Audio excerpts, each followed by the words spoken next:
Hi, welcome to Mess to Masterpiece. My name is Alicia, and today we are going to talk about how to remain positive despite all the circumstances that you may be facing in your life. This is definitely a question that I've gotten quite a bit in my journey, and especially when people see my various different disabilities, the fact I'm in a wheelchair, and then you hear more of my story, they're like, "How are you always happy?" And that's first note, I'm not always happy. I have moments just like everybody that does, sometimes days, sometimes hours, sometimes they're shorter. But I have my breakdowns too, and I have my meltdowns. And so I really want to encourage you. That's the first thing today. That there's a time and a place for getting it out and getting those feelings and emotions out of not, that you don't have to pretend to be happy all the time. You need to be able to get out and be real, and finding somebody that you can be real with. I didn't realize how much I needed it until I had it and was like, oh my gosh, how have I survived without a friend like this that I can just bounce everything off of? So that's a huge help. Once you're able to have that space and that time to get things out, it's not just stirring within you all the time. And so that helps the next two steps. And would say the next thing that helps me when I'm going through tough circumstances or even just my everyday battles to remain positive is perspective. And when I think about perspective, I'm reminded of the movie Soul Surfer. And there's a scene in the movie where Carrie Underwood is the youth leader, and she's talking to Bethany Hamilton about perspective. And Bethany's like, I don't understand, like, why, how could God make this happen? And she was talking about sometimes we don't see things. We are seeing things so up close, but God is seeing the big picture. And so she shows in that next when they have their next Bible study, they show pictures, and one of them, it looks like it's like a red, dot, spark, big dots, and kids are guessing, what they think it is, and it's anything close. It's like a bug's eye. And then the next one is they're guessing like dodgeballs, and it's just like, again, something way off.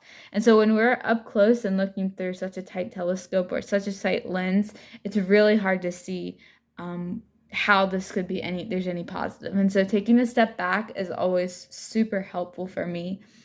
It also helps when I am just stuck in my own world and my own grief and my own pain, whatever that is, to look outward and look at others and realizing that there's so many other people that have it worse than me. And so the Bible has so many examples of people that struggled.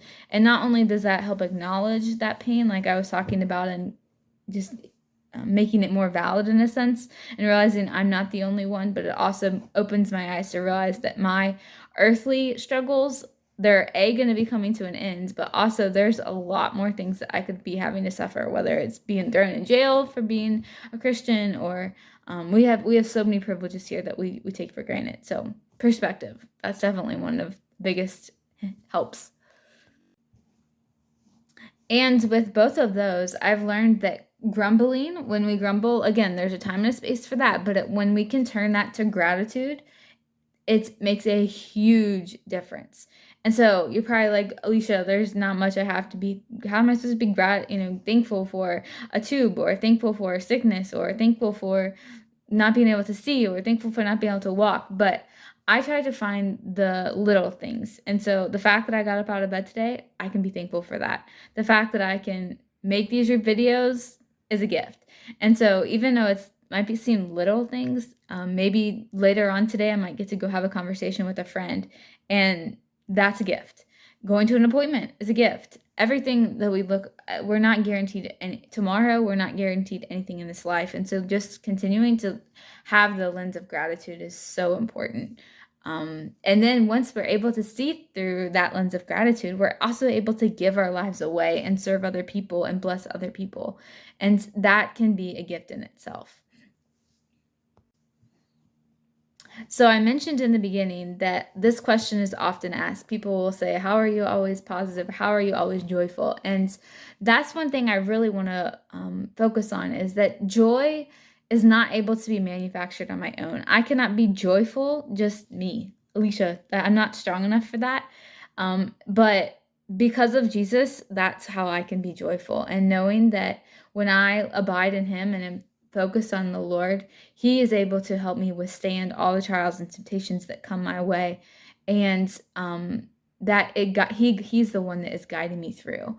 And so even though happiness may be like a roller coaster, and it may go, wane and wax and wane throughout the circumstances of our life, we can choose joy. And that's what I want to encourage you today, no matter what you're facing. And that joy, like I said, for me, it comes through Jesus.